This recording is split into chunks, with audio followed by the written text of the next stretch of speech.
일제강점기 역사 봅시다. 그 일본 애들이 우리나라 역사 왜곡을 일제강점기 시대에 주로 하게 되는데 그 이유가 뭐냐면은 우리나라가 이런 역사를 갖고 있어서 천막한 민족성 때문에 자기들의 지배를 당할 수밖에 없다라는 그런 개논리를 펼치기 위해서야.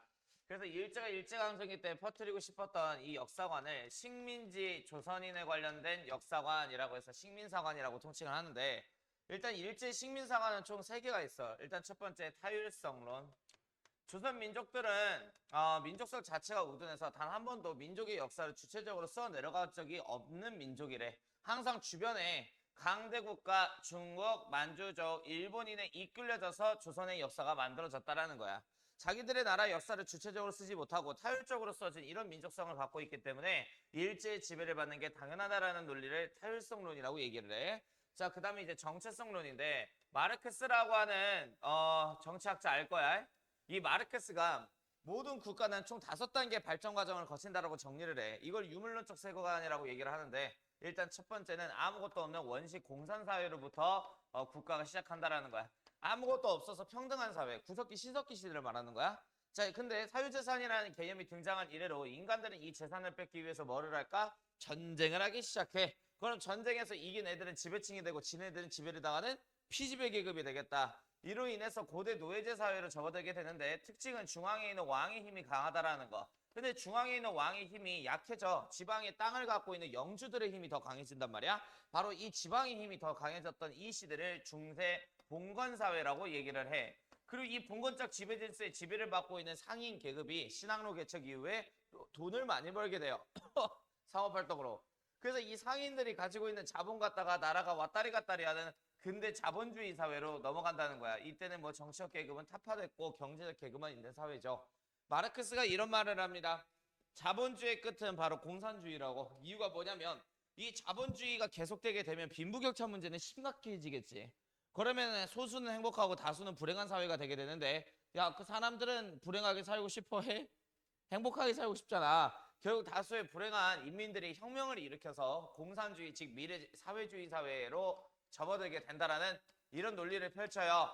자, 이런 이 국가 발전 단계론을 일본 애들은 받아들인 거야. 그래서 뭐라고 주장하냐면 우리는 일찍이 메이지 유신이라는 개혁을 통해 일본은 근대 자본주의 국가로 성장을 했지만 조선 놈들은 고대 노예제 사회에 정체되어 있었다라고 얘기를 해. 그래서 2단계 정치되어 있는 조선 땅에 전기도 놔주고 철도도 깔아주고 해서 자본주의 국가로 발전시켜줬으니 오히려 일본 민족의 지배에 조선인들은 감사함을 느껴야 된다라는 그런 논리예요. 자, 그리고 당파성론, 조선 역사를 보면 사림이라고 하는 그 한 당파가 조선 후기 이래로 동인, 서인, 북인, 남인 그 노론 이제 소론, 벽파, 시파 이렇게 나눠서 맨날 파벌 나눠서 싸우는 이러한 민족성 때문에 조선이 발전이 느렸다라는 거야. 그래서 이러한 민족성을 갖고 있는 게 조선인이기 때문에 일본 민족의 지배를 받는 게 당연해. 이거를 당파성론이라고 얘기한다. 자, 이러한 해당하는 식민사관을 퍼뜨리기 위해서 일제가 만든 친일파 역사단체가 있는데 그 역사단체 이름이 조선사 편수회야. 25년에 만들어진. 그럼 단어 한번 풀어보자. 말 그대로 친일, 이 식민사관의 사관을 담은 어떤 책을 만드는 조직이야? 조선사라는 책을 만드는 조직인 거야. 그리고 이 밖에도 30년에 만들어진 친일 역사단체 청구학회라고 하는 친일 역사단체가 존재를 했다. 그래서 이 두 단체의 연합 콜라보레이션으로 만들어진 이러한 식민사관을 담은 새로운 역사서가 조선사라고 하는 책인데 이 조선사는 38년에 나왔고요. 이 식민사관을 조선인들에게 주입하고자 하는 일제가 쓴 새로운 역사서예요. 자, 그러면 우리나라의 역사를 더럽히고 있을 때 일제 놈들이 우리나라 민족주의 사학가들은 이거 어떻게든 막아야겠지? 자, 민족주의 사학가들의 노력 얘기할게. 박은식의 주 전공은 근대사야. 그래서 저서 이름 보면 대부분 근대에 관련된 이제 책 이름이 있어요. 보면은 한국통사라고 해서 대한제국의 가슴 아픈 역사를 적어 놓은 건데 우리 대한제국이 이제 개항을 맞이했고 그 개항 순간부터 해서 우리나라가 주권이 일제에게 넘어간 그 순간까지의 역사를 적어 놓은 게 한국통사고 자, 그 다음에 이제 한국 독립운동 지혈사라고 하는 책을 저술을 해. 우리나라 독립운동은 뭐로써 써진 역사다? 피로써 써진 역사라는 거야. 자, 일단 이 한국통사에서 뭘 얘기를 하냐면 박은식은 유학자야. 거기다 써놔. 박은식 유학자. 자, 일단은 이 박은식 선생님은 세상은 이렇게 두 개로 나눌 수 있다고 생각하는 거야. 일단은 백의 세상이 있어. 이 백이라고 하는 거는 뭐냐면 보이는 눈깔로 보이는 형체의 세상을 말하는 거고 그 다음에 혼의 세상이 있는데 이 혼의 세상은 눈에 보이지 않는 정신의 세계를 얘기를 하는 거야. 우리가 일본 놈들한테 뭘 뺏겼지? 혼이야 백이야? 백 형체는 뺏겼지만 아직 뭘 빼앗기지 않았다? 혼을 빼앗기지 않았다라는 소리야. 그래서 우리 정신, 혼을 중요시 여겼던 게 박은식의 주장이에요. 그럼 이 정신은 어디로부터 나오냐? 바로 우리나라의 역사학으로부터 나온다는 거야. 그럼 민중들아 뭘 지켜내라? 역사를 공부하고 역사를 지켜내라는 소리야. 그 자체가 우리 민족의 혼, 정신을 계승하는 것이고 지켜내는 행위이니 이렇게 해서 우리의 정신이 지켜지게 된다면 이 정신의 발로 아마 나중에 후손들이 주권을 되찾을 수 있는 날이 올 거라고 얘기를 하는 거예요. 아무튼 박은식 끝났고요. 그 다음에 이제 신채호 얘기할게요. 신채호. 신채호의 주 전공은 뭐냐면 고대사. 그래서 책 이름이 대부분 다 고대사 쪽 관련된 책이에요. 일단 보자면 조선상고사. 그 다음에 이제 조선사 연구초. 그러면 여기에서 차이점 보여줄게. 박은식은 근대 전공이라 그랬지. 그러니까 이제 대한제국에 관련돼서 이제 한국이라고 하는 그 국호가 나오잖아. 그래서 책 이름이 다 뭐로 시작해? 한국. 자, 신채호는 고대사 전공이죠. 조선상고사 고대사를 말하는 거야. 자, 조선으로 시작하죠. 그럼 대부분 신채호다라는 거. 자, 일단 이 조선상고사에서 굉장히 중요한 말을 하셔. 신채호 선생님은. 역사는 바로 아와 비아의 투쟁의 결과물이래요. 뭐의 결과물? 아와 비아의 투쟁에 대한 결과물. 아는 뭐냐면 한자로 나, 아를 의미하는 거야. 나. 비아는 뭐야? 아닐 비 나. 내가 아닌 것을 말하는 거야. 역사라고 하는 거는 나를 중심으로 내가 아닌 것과 투쟁하면서 나를 중심적으로 쓸 수밖에 없다라는 소리예요. 그럼 남이 써줄 수 있다 없다? 없다. 맞춰봐. 일제 식민사관 중에 어떤 이론을 비난하는 거야 정면으로? 뭐야? 타율성론이지. 그래서 거기다 써놔. 신채호는 이렇게 얘기하면서 뭘 비난하는 거야? 일제 식민사관 중에 타율성론. 역사는 우리 조선 민족을 중심으로 조선 민족이 아닌 것과 싸우면서 조선 민족을 중심으로 쓸 수밖에 없다라는 소리예요. 이해됐어? 오케이. 자, 그리고 이제 신채호는 고대사 전공하시다 보니까 화랑이라고 하는 신라의 청소년 조직 들어봤죠? 그 청소년들이 나라를 위해서 희생하는 공동체 정신을 갖고 있는데 이 정신을 난가 정신이라고 한단다. 그래서 이 옛날 이 화랑 애들이 갖고 있는 국가를 위해서 희생하는 공동체 정신인 난가 정신을 우리 청년들이 갖고 있다면 이 정신을 발로 아마 나중에 이 청년들이 주권을 되찾을 수 있을 거라는 희망을 품으셨던 거예요. 그리고 이 사람이 했던 말 중에 굉장히 유명한 말이 있어. 역사를 잊은 민족에게 뭐가 없어? 미래가 없다. 이 사람의 말이에요. 자, 그리고 이제 민족주의사학자 정인보 선생님. 정인보가 강조했던 건 얼이야. 얼도 정신이지. 그래서 이렇게 우리가 좀 외우면은 편해. 정인보 선생님이 우리나라 주권이 일제에게 넘어가니까 슬퍼. 그래서 맨날 울어. 그래서 정인보, 얼보 이렇게 외우면 편해요. 잘 외워질 거야. 자, 그 다음에 이제 문일평 선생님이 있는데 문일평 선생님이 강조하는 거는 우리 민족이 갖고 있는 서로 어려운 이웃이 있으면 서로 돕는 상부상조하는 마음이야, 마음. 그래서 심을 강조해. 그래서 원효가 일심사상 주장하잖아. 그래서 일심 이렇게 좀 연결해서 외우면 좋죠. 혹시 그거 아시나? 그 국어학자 겸 이제 나비 연구가가 계시는데 누군지 알아? 석주명이라고 안 들어봤어? 우장춘은 알아? 시 없는 수박? 그건 또 안 해? 그건 몰라? 석주명 나비 연구가 처음 들어봐? 우리나라 국어 연구학자인데 우리나라 언어를 파괴하려고 하잖아. 민족성 자체를 말살하기 위한 목적으로. 그래서 우리나라 순 우리말을 우리나라 막 나비 이름 막 지어주고 계셨던 분이에요. 그래서 나비 이름이 굉장히 길고 조금 이상하죠? 아무튼 간에 그 석주명 선생님이 나비 연구하고 국어 연구했을 때 계속 강조했던 말이 조선의 것이라는 말을 굉장히 강조한단 말이야. 그럼 생각해봐. 이때 당시 석주명 선생님께서 국어학자셔. 조선의 것이라는 이 단어를 왜 강조했겠어? 이 조선의 것이라고 하는 이런 것들을 일제가 뭐 하려고 들기 때문이야? 파괴하려고 들기 때문이야. 그래서 옛날 우리의 조선의 것을 지키자 이러한 운동을 무슨 운동이라고 얘기를 하냐면 조선학 운동이라고 얘기를 해. 조선학 운동. 옛날에 조선의 서적이라든지 아니면 우리 조선의 것을 다시 부흥시키고 지키는 운동을 조선학 운동이라고 얘기를 하는데 자, 이 조선학 운동의 핵심적인 인물이 아까 얘기한 어를 강조한 정인보 그 다음에 이제 안재홍, 그 다음에 문일평 이렇게 세 사람이에요. 자, 이 세 사람이 옛날 그 조선의 그 고전을 다시 복구하려고 하는데 마침 이때가 34년이 정약용 알지? 정조의 베스트 프렌드 정약용 선생님이 돌아가신 지 34년이 99주년 되는 해야. 그래서 마침 잘 됐다. 정약용 선생님이 쓴 여러 개의 책이 있는데 이걸 한 권으로 엮어서 재발행해보자 라는 생각에 정약용 선생님의 호가 여유당이야. 다산이라는 호도 있지만 여유당이라고도 해. 그래서 여유당 선생님, 즉 정약용이 쓴 여러 개의 책을 한 권으로 집대성한 여유당 전서라고 하는 책을 이때 발행을 하시게 된 거야. 됐어?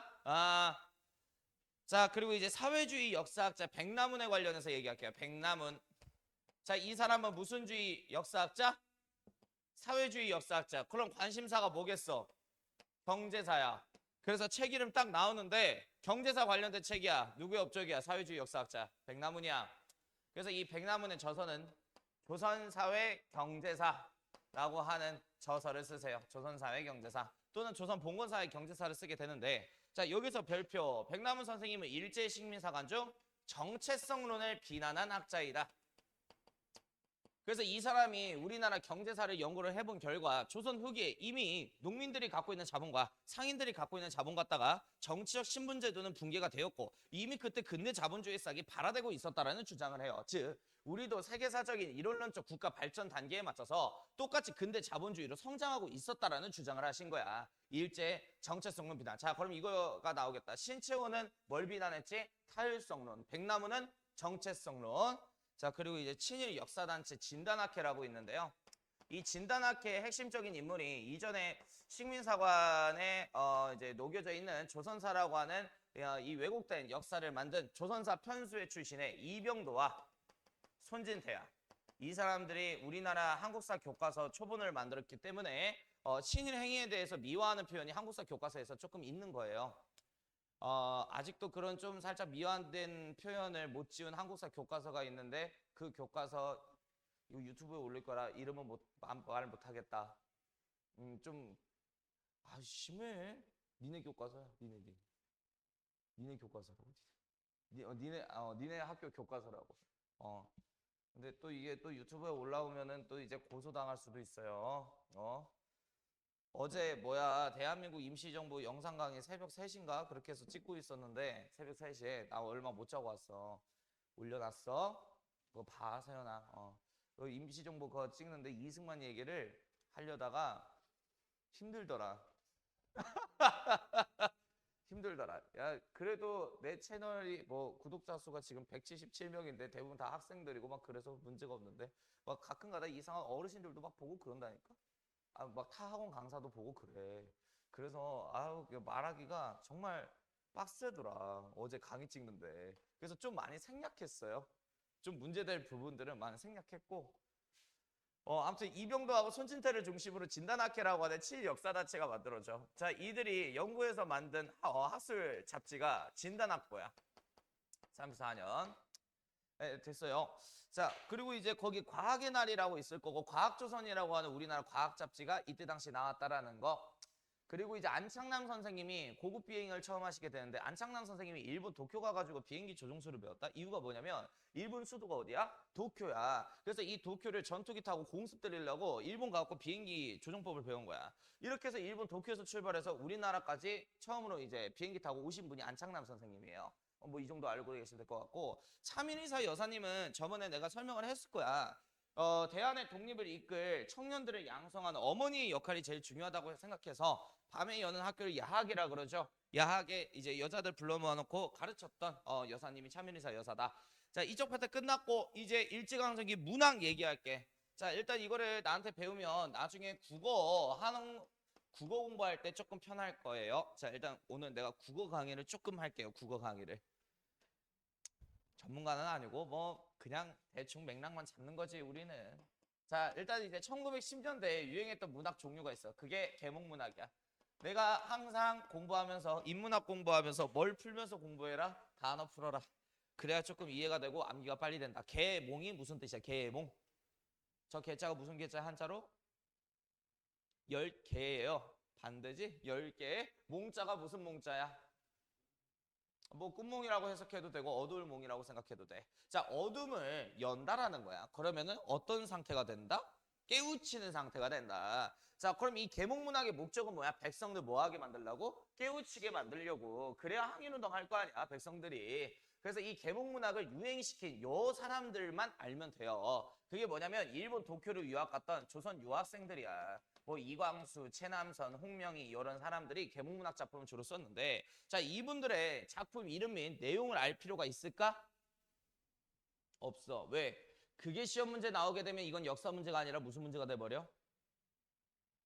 국어 문제가 돼버려. 엄연히 선이라는 건 있어야지. 자, 그래서 내용은 알 필요가 없다. 그냥 이 계몽문학을 누가 썼는지만. 자, 그리고 이제 20년대로 넘어갈게. 20년대 일제강점기 역사에서 가장 중요한 거는 난 이거라고 생각해. 치안유지법이야. 25년에 제정된 치안유지법에 따라서 민족주의자들은 합법적인 영역에서 활동해, 아니면 불법적인 영역에서 활동해. 민족주의. 아니 합법이라고 얘기했잖아. 퍼랭이들은. 그런 민족주의 계열의 문학가들은 합법적인 영역에서 문학을 내겠네. 그지? 자, 그럼 치안유지법에 따르자면 사회주의자들은 존재 자체가 합법이야, 불법이야? 그럼 어차피 존재 자체가 불법인데 무슨 문학을 주로 썼겠어? 불법 문학을 주로 쓴 거야. 이해됐었어? 자, 일단은 20년대 민족주의자들은 감옥 가기 싫어. 그럼 치안유지법에 걸리면 안 되겠지. 그러면 현실과 사회 이런 거 얘기하면 돼, 안 돼? 안 되는 거야. 그래서 낭만주의 문학이라는 걸 주로 써. 그럼 이 낭만주의라고 하는 거는 뭐냐면 간단하게 얘기해서 현실 사회 얘기 안 하고 남녀의 사랑, 이별, 로맨스, 불륜 뭐 이런 이야기들을 주로 썼던 거예요. 이해됐었어? 오케이. 자, 그러면 이 남녀의 사랑 이야기 요때 이제 책 많이 팔렸겠죠. 그래서 낭만주의 문학을 썼던 20년대 민족주의 문학가들이 어마무시한 돈을 많이 벌게 됐다라는 점. 자, 그러면 낭만주의 문학이라고 하는 거는 현실과 사회를 반영하지 않는 문학인데 사회주의자들은 이 문학을 비판해. 이 사회주의자들의 문학을 무슨 문학이라고 그러냐면 신경향파 문학이라고 얘기를 해. 그리고 이런 해당하는 신경향파 문학을 저술했던 사회주의 문학가 연맹이 있는데 그게 조선 프로레타리아 예술가 동맹 25년에 등장한 카프라고 하는 조직이에요. 사회주의 문학가 동맹인 조선 프로레타리아 예술가 동맹, 즉 신경향파 문학가들은 특징 첫 번째, 낭만주의 문학을 비판했다는 게 특징이야. 문학이라고 하면은 현실과 사회를 반영을 해서 당연히 백성들을 깨우치는 데 목적을 둬야지. 저 새끼들은 남녀 불륜 얘기, 사랑 얘기나 전나 쳐하고 있네. 저 새끼들은 진짜 문학가가 아니야. 라는 식으로 낭만주의 문학가들을 비판했고 이와 동시에 예술 작품의 현실 참여를 강조하셨죠. 백성들을 깨우치게 만드는 게 예술 작품의 목적이다. 라는 식으로 해서 현실 참여를 강조했고 이쪽이 무슨 주의 문학이라고? 사회주의 문학이라고. 그럼 당연히 무슨 이념 전파가 목적이겠어. 민중들에게. 사회주의, 공산주의. 오케이, 좋아요. 자, 아무튼 이렇게 있고요. 자, 그리고 이제 30년대로 가겠습니다. 자, 여기에 또 포인트인데 치안유지법에 그 기준이 올라갔어요. 왜? 31년에 만주사변, 37년에 중일전쟁. 일본이 전시 상황이기 때문에 국내에서 탄압을 심하게 할 수밖에 없단 말이야. 자, 그래서 이제 합법적인 영역이 존재하지 않아. 근데 이 민족주의 문학가들 같은 경우에는 최대한 어떤 영역에서 문학 작품을 쓰려 그래? 합법적인 영역에서 쓰려 그러잖아. 근데 이제 거의 존재해 안 해? 합법적인 영역이 존재하지 않아. 옛날에는 남녀 사랑 얘기는 사회 현실 얘기가 아니기 때문에 일본 애들이 이거 갖다 지랄하지 않았어. 그런데 전시 상황이 30년대에는 치안유지법의 기준이 올라가서 그거 갖다가도 지랄하는 거야.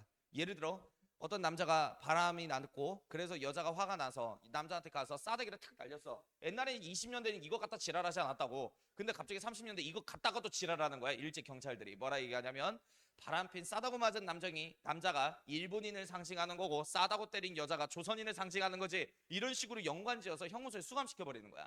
자, 그러면 이제 사람 얘기하면 돼야 안 돼? 하도 빡빡하게 구니까 사람 얘기를 하면 안 돼. 그래서 민족주의 문학가들은 일단 문학 작품을 써야 돈을 벌잖아. 그래서 순수 문학으로 가요. 이걸 청록파 시인이라고도 얘기를 하는데 이제는 사람 얘기하면 그거 갖다가도 지랄하니까 이제 자연을 노래하기 시작해. 아침에 눈 비비고 일어나니 나뭇잎에 묻어져 있는 이슬이 참 이뻤다. 뭐 이런 식으로 이제 문학을 쓰기 시작하는 거야. 그럼 이런 문학을 돈 주고 사서 읽고 싶어? 안 읽고 싶겠지? 자, 이전보다 많이 가난해진 거야. 그럼 여기서 뭔가 딱 느낌이 와야 돼. 일부러 조선 총독부는 일부러 이 순수 문학을 하게끔 해서 조선 민족 문학가들을 가난하게 만들려는 의도가 보이세요? 그래야 나중에 40년대 징병과 징용을 독모하는 어떤 작품을 쓰겠어? 이 민족주의 문학가들이 친일 문학가로 변질이 되겠죠. 그래서 40년대 우리 징병과 징용 도모해야 되는데 이번에 일본의 징병과 징용을 도와주는 친일문학 작품 하나 쓰라. 돈 많이 줄게. 그러니까 가난해진 민족주의 문학가들이 대부분 다 친일문학으로 변질되기 시작하는 거야. 자, 이렇게 해서 나라 팔아먹은 나쁜 문학가들도 있는가 반면에 대표적인 친일문학가 알려줄게. 김환란, 노천명, 이광수, 최남선 이런 사람들이야. 그 노천명의 작품 중에 대표적인 게 그 나도 이게 사나이였다면이라고 하는 그 뭐 이제 내용이 뭐 있는 게 있어. 입에 부름을 받들고서라는 작품이다. 제목이 갑자기 기억이 안 났어. 근데 아무튼 내용이 이거야. 나도 사나이였다면 대동아 공영권 전쟁을 위해서 일본 군복을 입고 중국 전선에 나가서 싸울 텐데 하필 여자네. 뭐 요런 내용이에요. 자, 아무튼간 징병과 징용을 도모하는 이런 친일문학 작품을 쓰는 사람이 있는가 반면에 저항문학 작품으로 일제에게 저항하고자 했었던 인물들이 있단 말이야. 자, 20년대 대표적인 저항 작품입니다. 님의 침묵이에요. 이거 쓴 사람이 누구야? 이건 상식의 영역이니까. 누구야? 님의 침묵? 누구세요? 몰라?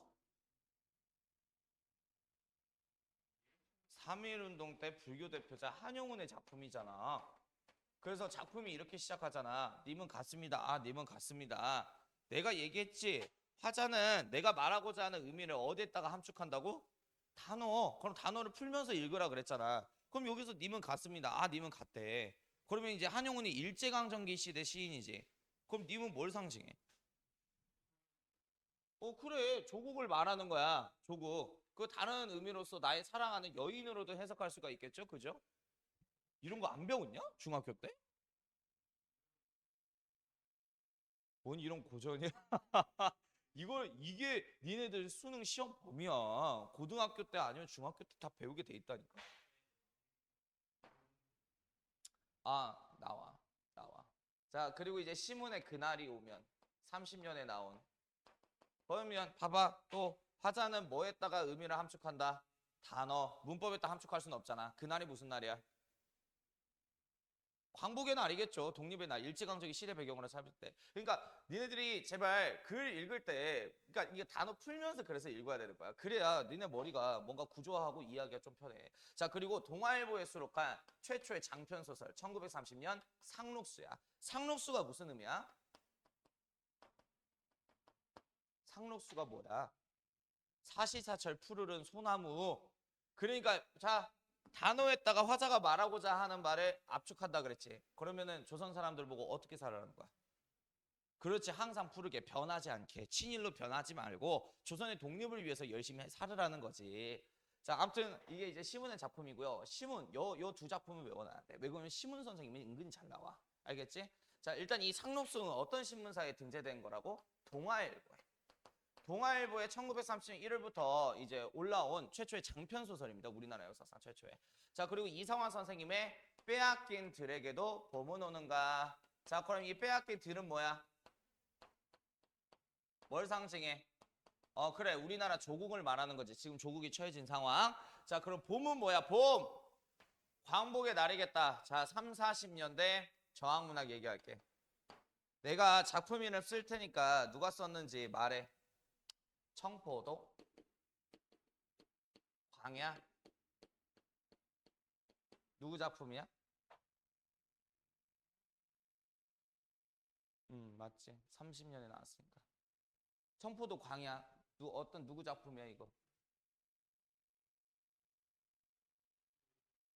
이육사죠. 이육사. 자, 이육사는 의열단 단원이었답니다. 대구 지점 조선 식사은행 테러했다가 형무소에 수감됐고 그때 받은 죄수 번호가 264번이라 이육사라는 이런 이제 시명을 짓게 됐고, 아무튼 청포도 광야. 그리고 또 하나 서시 별에는 밤 십자가. 그렇지. 윤동주 시인이야.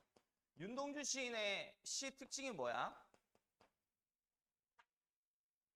그래, 자기 반성적이잖아. 그지? 아무튼 이런 작품들이 있어요. 예, 문학 끝났고요. 자, 그 다음에 이제 은미체 순서로 갈게요. 음악. 우리나라 전통 음악은 뭐가 있어? 그 트로트는 우리나라 전통 음악이 아니라, 근데 말 잘했어. 1930년대 일본에서 건너온 음악이야. 뽕짝은. 일본풍이잖아. 음. 그래. 이때 들어온 거야. 1930년대 트로트가. 야, 우리나라 전통 음악이 뭐가 있어? 발라드? 야, 무슨 발라드가 우리나라 전통 음악이야. 발라드가. 그럼 너 말은 조선시대 양반들이 발라드 불렀다는 소리야? 판소리. 왜 저래? 야, 이걸 대답 못하면 어떡해? 판소리 착이야, 판소리 착. 자, 우리나라 음악에는 우리 조상들의 정신과 가치관, 철학이 녹여져 있어, 없어? 있잖아. 철학이 있잖아. 철학이 뭐라 그랬지, 내가? 예술을 얘기할 때 철학을 빼놓을 수가 없지. 철학은 지식이 아니라 물음표, 생각이라고 생각. 알겠지?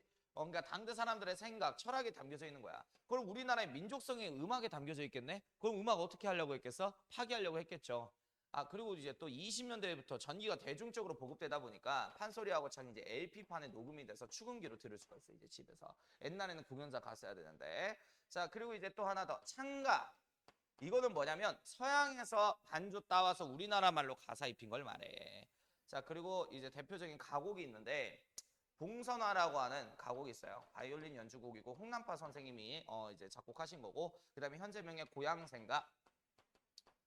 여따가 좀 별표 칠래? 아니테의 그 코리아 황상곡이라고 있어. 코리아 황상곡. 이거 이제 앨범 이름인데, 아닉테 선생님은 친일파 음악가예요. 독일 수도 베를린으로 유학 갔다 오신 분인데, 이 코리아 환상곡의 수록곡이 지금 현재 우리가 부르고 있는 국가인 애국가야. 그러니까 이 애국가는 친일파 조선인 음악가 아닉테 손에서 나온 거예요. 사실 우리나라 국가 애국가가. 자, 그 다음에 이제 1920년대 최고 히트 대중가요인 사회찬미라고 하는 작품이 있답니다. 이거 이제 부른 사람이 이제 윤심덕 선생님인데, 일본 도쿄로 유학 갔던 최초의 소프라노 여가수예요. 근데 앨범이 나오기는 했는데 나오는 족족 망했어. 예술가 입장에서는 정말 가슴 아픈 이야기 아니냐? 근데 이 윤심덕 선생님이 사랑하는 남자와 함께 절벽에서 떨어져서 동반 자살이라는 걸 하게 되는데, 그 자살하기 전에 마지막으로 유작으로 남긴 게 사회찬미였던 거야. 그럼 봐봐. 사애찬미. 이 사가 무슨 사자야? 죽을 사자야. 의가 무슨 의자야? 뜻 의자야. 나의 죽음의 의미를 찬송하는 노래라는 뜻이에요. 그러니까 마지막 유작으로 남긴 건데, 윤심덕에 대해서 조선 사람들은 관심도 없었는데 어느 날 언론에 윤심덕이 뭐 자살했다는 소식을 듣게 돼. 근데 이 음악가가 마지막으로 자살 직전에 유작 사회찬미라는 노래를 남겼다라는 이 정보가 언론에 딱 공개가 된 거야. 그래서 많은 사람들은 이때부터 윤심덕에 대해서 관심이 생겨서 사회찬미가 무슨 노래일까 하면서 이제 우연찮게 듣게 되는데, 그러면 이제 자살 직전에 녹음한 노래다 보니까 노래 분위기 자체가 전반적으로 어때? 어둡고 막 우울하겠지? 그러니까 딱 들어보니까 20년대 일제강점기 조선인들의 감정하고 딱 맞아떨어진 거야. 그래서 최고의 히트작, 죽고 나서 인기 있는 가수가 된 게 윤심덕이에요. 사회찬미. 그래서 선생님이 이거 강의할 때 뭐하고 조금 많이 비유를 하냐면, 샤인이라고 하는 아이돌 알죠? 몰라요? 거기 이제 종현이라고 메인 보컬리스트가 있었는데 그 자살을 하셨어요. 근데 하기 전에 마지막으로 내가 역사에서 유작으로 남긴 게 이 아이의 한숨이라는 노래야. 그러니까 그 노래하고 비슷한 감성이야. 내 친구들이 디스코드 같은 데 들어가서 게임하고 있으면 이제 선생님이 이런 거 몰래 틀어놔요. 그럼 막 이제 우울한 막 반주가 이렇게 들리니까 또 어떤 새끼가 우울한 노래 들으려고 해. 이찬우지 막 이렇게 해서 이제 맨날 디스코드에서 쫓겨나고 막 그랬어. 그래서 애들 막 이제 게임하고 있으면은 방해하고 싶어서 막 옛날 노래 같은 거 막 틀어 내가.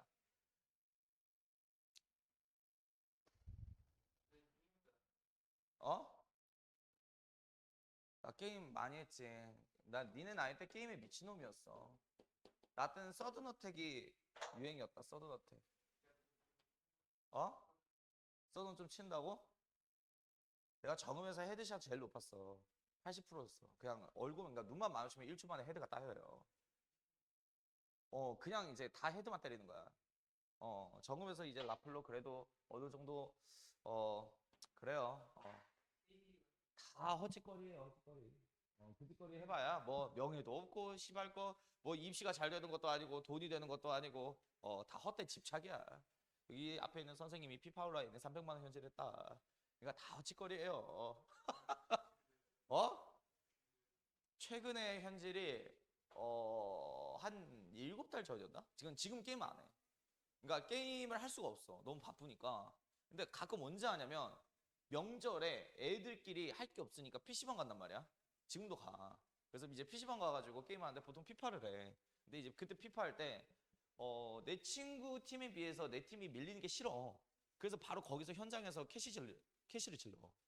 그리고 한 15만 원 이렇게 질른단 말이야, 현장에서. 그러니까 그게 쌓이다 보니까 거의 300만 원 초과 됐네요. 그 다 개헛짓거리고요. 병신짓거리예요. 내가 경험한 사람으로서 얘기할게. 현질하지 마. 알겠지? 그리고 아니 그 현실에 도움되는 거래. 차라리 그 뭐 게임에서 뭐 티어가 높다. 프로게이머 하실 거 아니잖아요. 그죠? 뭐 게임에서 티어가 높다. 그 다 지금 그 헛된 짓거리고요. 그냥 차라리 공부해서 등급 한 등급이라도 더 올리는 게 훨씬 나아요. 자는 인생에. 진짜야. 이거는. 돈이 되거든. 실제로 학벌은. 그런데 뭐 게임 등급은 돈이 되지 않아요. 선생님 그거 팔면 되잖아요. 지랄하고 있대. 그렇게 해서 이제 투여된 시간에 비해서 효용성과 가치성이 없어. 그렇게 해봐야. 아무튼 간에 이제 미술 얘기할게. 그냥 개인적으로는 좀 미래를 내다보는 그냥 공부를 했으면 좋겠어요. 공부를. 공부 등급이나 올리세요. 롤 티어 올리지 말고 18커. 토크온하고 디스코드 다 했지. 그러니까 고3 때 디스코드가 나왔지. 그러니까 선생님 때 그 롤드컵이 그때 처음 나온 것 같아. 그래서 선생님의 인생 금기 4대 금기인가 3대 금기인가 나 오늘 아침에 좀 비몽사몽한데 내 인생의 금기가 이거야. 그 뭐야 담배, 클럽, 롤이야.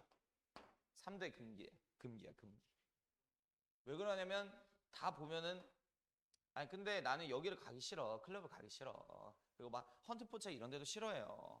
왜 그러냐면 내가 이제 조금 이제 철학가적인 사람이야. 그러니까 인간과 동물을 어떻게 나눌까? 너네들 인간과 동물의 차이가 뭔 것 같아? 아니 물론 여기를 간다고 해서 동물이라는 건 아니고요. 각자의 가치관은 다른 거니까요. 틀린 게 아니라 다른 거니까.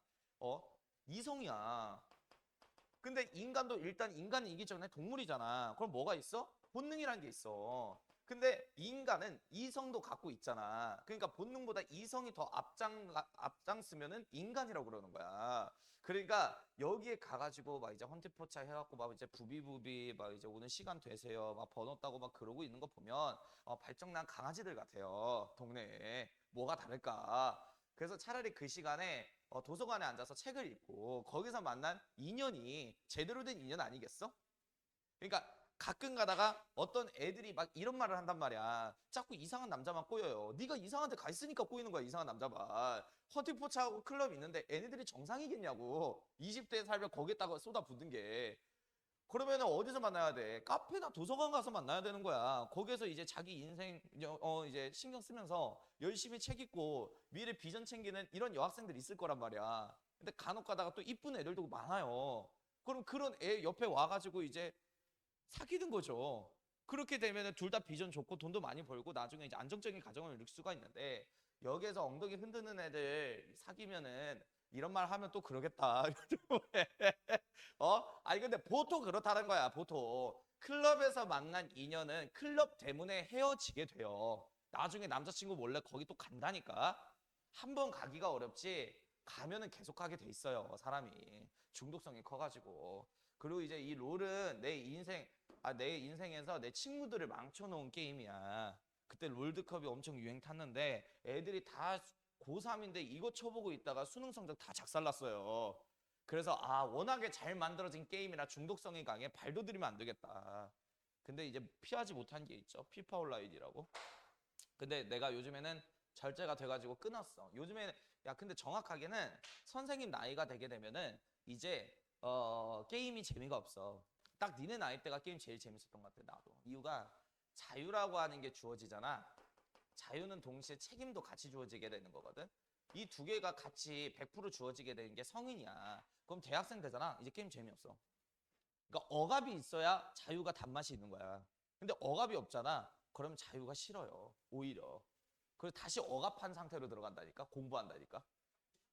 아닐 것 같지? 나중에 봐봐. 니들 고3 끝나고 나서 한국사 자격증 단다, 토익 자격증 단다, 책 살기 시작할 거야. 그럼 우리 동생도 그랬으니까. 아무튼 간에 이제 미술 얘기할게, 미술. 너네들은 미술관 왜 가는 것 같아? 사람들이.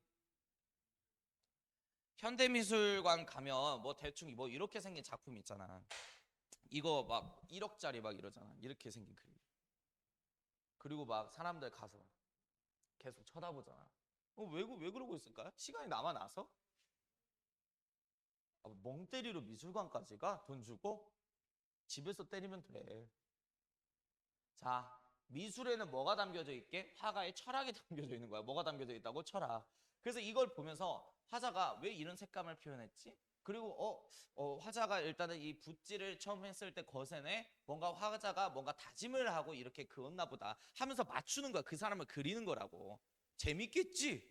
그러니까 일단 이 미술이라고 하는 거는 우리나라 사람들의 뭐가 들어가 있는 거야? 얼과 정신이 들어가 있는 거라고. 그러니까 우리나라 전통 회화를 파기하려고 했겠죠. 안중식이라고 하는 사람이 제자들을 육성하면서 우리나라 전통 회화를 지켜내면서 우리 민족의 가치관, 어를 지켜낸 거야. 자, 그리고 이건 상식이가 맞춰봐. 40년대 민족 말살 정책기 애환을 소그림으로 거치게 표현한 사람이야. 담배갑에. 누구야? 화가. 이중섭 안 들어봤냐?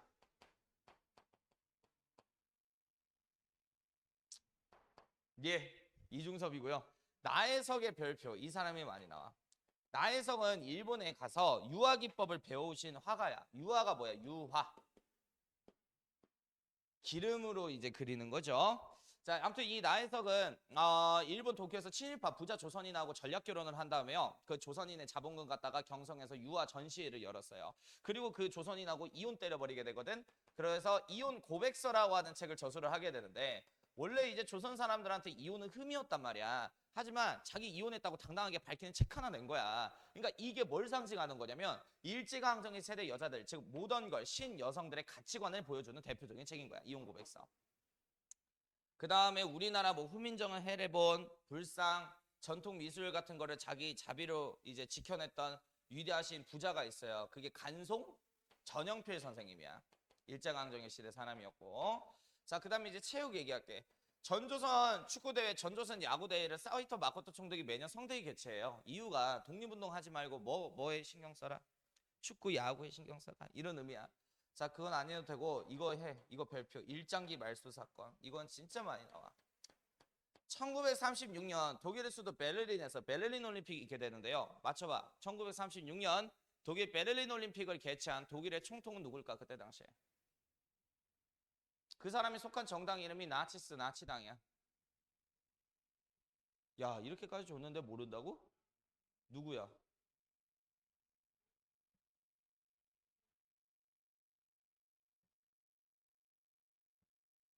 지금 여기 3명 앉아 있잖아. 야, 아니야. 이거는 너무 심각한 거야. 야, 나치당. 그래, 홀로코스트 유대인 학살. 2차 세계대전 전범.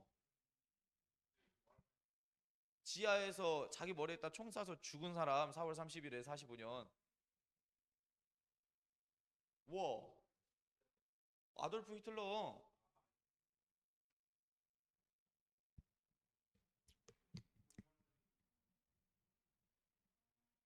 쟤는 또 이데아 세계 갔다 오네. 아무튼 그 히틀러가 2차 세계대전 하기 전에 앞서서 독일 게르만 민족의 우월성 이런 것들을 보여주기 위해서 베를린 올림픽을 개최한 거야. 그때 이제 마라톤 경기가 있는데 이 마라톤 경기에서 1등 하신 분이 조선인 마라토너 손기정. 3등 하신 분이 이제 남승용 선생님인데 자, 이분들이 이제 시상을 하기 위해서 시상대에 딱 쓰게 돼요. 근데 손기정 선생님과 남승용 선생님이 가슴팍에 있는 게 우리나라 국기가 아니라 뭐야? 일장기였던 거야. 그래서 1등한테 준 특혜가 있어. 월계수관이라고 머리 씌워준 그 관이 있는데 손기정은 부끄러워서 월계수관을 벗어서 자신 가슴팍에 있는 일장기를 가려요. 근데 이제 일본 기자들이 치워 이렇게 해서 손기정 선생이 가슴팍에 있는 일장기가 이렇게 드러난 상태로 사진이 찍혀진단 말이야. 그리고 일본 측은 이 사진을 그대로 우리나라 언론사에 뿌리면서 보도 지침을 내려. 일본인 마라토너 손기정 베를린 올림픽 마라톤 경기에서 1등하다 이런 식으로 보도를 하래. 그러니까 이제 이런 보도 지침을 받았던 동아일보하고 조선중앙일보 측에서 아니 이 사람이 왜 일본인 마라토너야? 어메나 조선인 마라토너지. 이 두 기자들분들이 화가 나셨나 봐. 그래서 조선중앙일보와 동아일보 측에서 컴퓨터 그래픽이 없는데 어떻게 지웠는지 모르겠어. 이렇게 가슴팍에 있는 일장기를 지우고 이렇게 보도를 한 거야. 조선인 마라토너 손기정 1등하다 이렇게 보도를 한 거야. 자, 이 사실을 알게 된 조선 총독은 나중에 동아일보와 조선중앙일보를 폐간 조치시키게 돼요. 체육 끝났고요. 그 다음에 이제 연극단체 얘기하겠습니다. 이것만 공부하자. 23년에 토월회라고 하는 단체가 등장을 하게 돼. 일본 도쿄에. 자, 일본 도쿄로 유학 갔던 조선인 유학생들이 만든 연극단체인데 자, 생각해봐. 자, 백성들을 계몽시키기 위해서 10년대에 계몽문학 작품을 쓰려고 하잖아, 문학가들이. 근데 이때 당시 문맹률이 80%가 넘어요.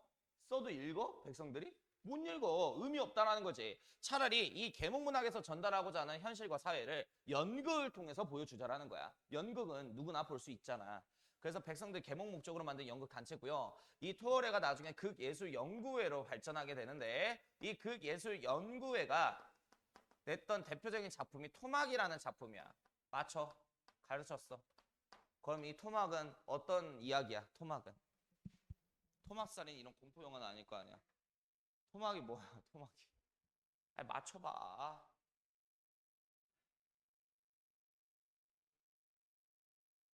일제강점기 시대 도시의 주택 가격이 높아졌다 그랬지. 왜? 산업화 정책 진행하게 되면서 도시 일자리가 많아져. 그러니까 농촌에 있는 사람들이 다 어디에 몰려들어? 도시.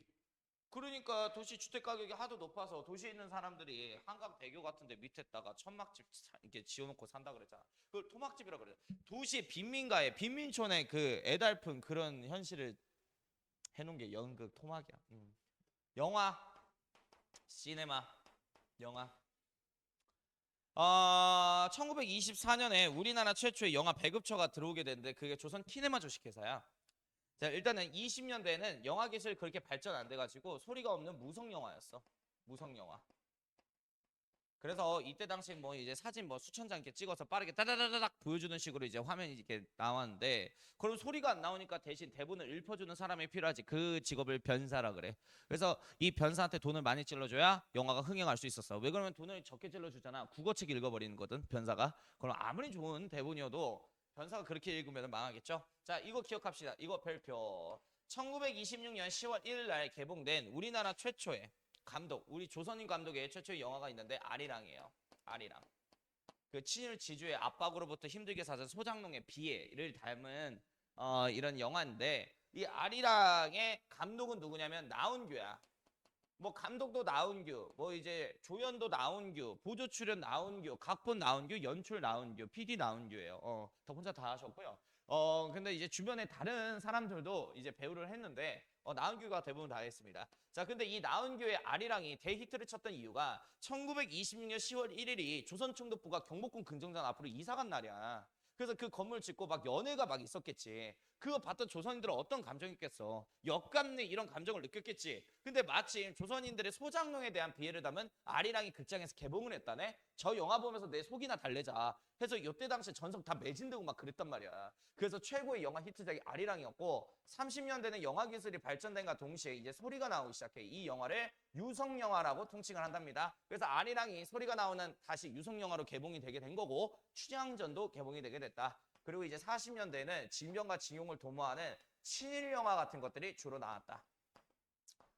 조선 영화령이라고 해서 앞으로 이제 영화를 총독이 싹 다 검열하기 시작해요. 그래서 40년대에는 징병과 징용을 도모하는 이런 친일 영화들이 주로 나왔다 이렇게 보시면 될 것 같고, 자, 일단 이제 사회경제문화사의 라스트 파트 종교고요. 자, 이 종교 역사 끝나면 이제 마지막 파트 하나 남았는데 제일 어려운 파트예요. 독립군 전쟁.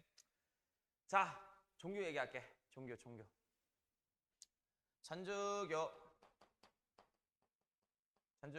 천주교는 누구를 모셔? 로마에 있는. 하나님이 왜 로마에 있어? 예수님이 왜 로마 계셔? 로마에 황제가 있다고 지금? 니네들은 살면서 교황이라는 사람을 한 번도 안 들어봤냐?